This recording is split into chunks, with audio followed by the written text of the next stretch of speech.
Oke teman-teman, selanjutnya kita akan mulai masuk kepada konsep percabangan. Nah, percabangan dalam pemrograman dipakai untuk mengambil keputusan berdasarkan kondisi tertentu. Analogi sederhana pada soal sebelumnya itu ada dua buah logika, ada dua buah persyaratan, yaitu jika hujan dan ada payung, maka boleh keluar bawa payung. Namun, jika hujan dan tidak ada payung, lebih baik jangan keluar. Oke, sebelumnya di sini kita mulai dari variabelnya lagi terlebih dahulu. Hujan sama dengan true. Kemudian ada payung sama dengan false. Berarti di luar sana hujan, tapi sedang tidak ada payung. Maka pernyataan jika yang pertama, jika hujan dan ada payung, itu salah teman-teman, karena di sini tidak ada payung, begitu. Sedangkan else if, jika hujan dan tidak ada payung, maka lebih baik jangan keluar. Bagaimana ini bisa benar? Kita bacanya seperti bahasa manusia saja ya teman-teman. Itulah inti dari pemrograman. Maka jika hujan di sini benar true, ini sudah benar. Dan tidak ada payung, tidak ada di sini diambil dari not ini, tanda seru ini. Tidak ada payung. Tidak ada payung, yang berarti false-nya jadi true. Maka pernyataan ini jadi benar, kayak gitu teman-teman. Maka hasilnya lebih baik jangan keluar, kayak gitu ya. Oke, kita akan mulai masuk dari contoh percabangan if. Nah, if ini jika kondisi benar.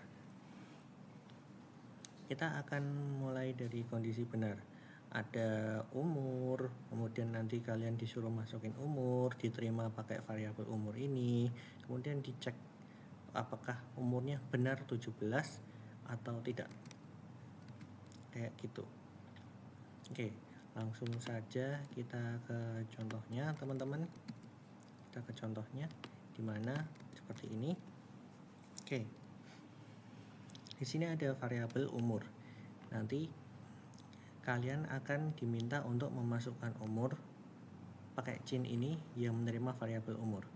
Kemudian akan dicek apakah umurnya benar lebih dari 17, lebih dari atau sama dengan 17 atau tidak.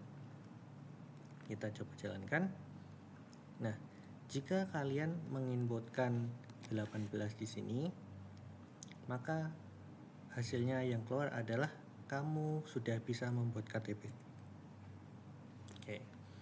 Sekarang pertanyaannya, jika kita mengisikannya kurang dari 17, misal 10, maka tidak akan muncul apa-apa teman-teman. Karena pernyataan ini salah, kayak gitu ya. Oke, bisa dipahami? Silakan dipahami terlebih dahulu jika belum paham. Oke, selanjutnya ada if else. Nah, if else ini digunakan jika kondisinya yang pertama itu belum terpenuhi, maka akan dijalankan else-nya ini. Sama seperti tadi teman-teman, kita akan memasukkan suatu nilai ujian di mana nanti akan diterima oleh variabel nilai ini. Kemudian akan dicek pada kondisi pertama. Jika benar, maka selamat kamu lulus. Jika tidak, maka yang else ini akan dijalankan. Oke, kita langsung saja ke programmers-nya terlebih dahulu. Oke, kayak gini ya. Oke, jadi nanti di sini ada satu variabel di mana kalian akan memasukkan nilai ujian kalian, kemudian akan diterima melalui nilai ini dan akan dicek pada persyaratan logika ini. Oke, kita coba jalankan. Nah, kita jalankan di mana jika kita mengisikannya lebih 75 atau lebih, itu akan menghasilkan selamat kamu lulus. Namun jika kita mengisikannya kurang dari itu, misal 60, maka hasilnya adalah yang bawah. Berbeda kan dengan yang tadi, kalau tanpa else tadi tidak akan menjalankan apa-apa. Kayak gitu ya teman-teman, bisa dipahami. Kemudian satu lagi, kalau syaratnya itu apakah cuma harus satu, terus kemudian kalau satu itu salah kita harus sediakan else-nya apa? Apakah bisa lebih dari itu? Tentu saja bisa. Pakainya if, else if, dan else. Digunakan jika ada lebih dari 2 kemungkinan. Kita akan masuk ke program S-nya lagi, di mana untuk yang bagian ini kita akan belajar terkait dengan nilai ujian tadi, kita buat menjadi predikat teman-teman, seperti ini. Oke, untuk include dan using namespace ada di atas, jadi kita langsung ke programnya. Oke, jadi jika nilainya nanti lebih dari 90, maka yang akan dihasilkan adalah predikat A. Jika lebih dari 75, namun jika lebih dari 75, maka predikatnya B. Jika lebih dari 60, maka predikatnya C, dan di bawah itu adalah D. Oke. Dia akan mengecek pertama kali itu dari nilai yang 90, apakah lebih dari 90. Jika kurang, maka akan lanjut ke B. Jika kurang dari B juga, maka akan ke C. Kayak gitu. Nah, bisa dipahami ya, karena jika misal nilainya nanti 80, nanti pastinya yang ini tidak akan terpenuhi dan terpenuhi di persyaratan kedua, seperti itu ya. Kita coba saja. Nah, kita tunggu, kita coba masukkan nilai predikat 100, maka hasilnya akan predikat A, seperti itu. Dan jika 80, maka yang terpenuhi adalah syarat nomor 2, karena syarat nomor 1 tidak terpenuhi. Oh, maaf. 80 seperti ini, predikatnya B.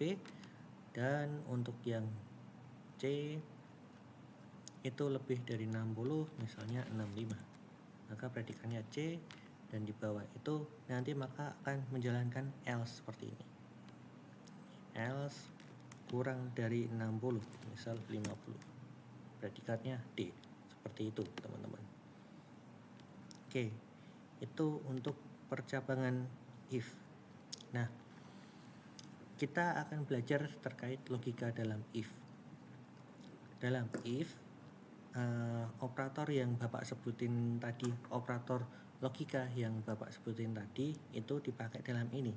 Misal tadi ada contoh, yaitu hujan dan tidak ada payung, maka nanti hasilnya akan yang kedua, yang sebaiknya jangan keluar, kayak gitu. Nah, kita akan belajar pakai contoh yang lain. Di sini adalah menggunakan umur dan boleh punya SIM atau belum. Oke, kita coba lagi langsung ke program mesh-nya. Oke, kayak gini ya. Ada 2 variabel teman-teman, yaitu ada umur sama punya SIM. Nah, kita nanti akan diminta untuk memasukkan umur dan diterima oleh variabel umur ini. Dan kita akan memasukkan nilai booleannya. Ingat, boolean itu 1 dan 0 ya. Jika 1 maka artinya true, jika 0 maka artinya false. Nanti akan diterima di variabel punya SIM ini. Nah, kemudian setelah umur dan punya SIM udah masuk, nanti bakalan dijalankan program yang di bawahnya, dimana jika umur lebih dari 17 dan punya SIM, maka kamu boleh mengendarai mobil. Jika tidak, kamu belum boleh mengendarai mobil. Seperti itu. Kita coba jalankan. Nah, misal umur di sini adalah 17 dan punya SIM, maka yang dijalankan adalah persyaratan nomor 1. satu boleh mengendarai mobil. Namun jika salah satunya aja yang gerbang N tadi tidak masuk, maka syaratnya tidak akan terpenuhi. Seperti itu teman-teman. Kamu belum boleh mengendarai mobil. Juga kalau umur kurang dari 17 tapi punya SIM, agak tidak mungkin, tapi ini karena program yang kita buat, jadi kita bisa mengakalinya kayak gitu. Oke, terus kemudian apalagi kalau keduanya salah? Kalau keduanya salah, maka hasilnya tentu tidak akan bisa, belum boleh mengendarai mobil.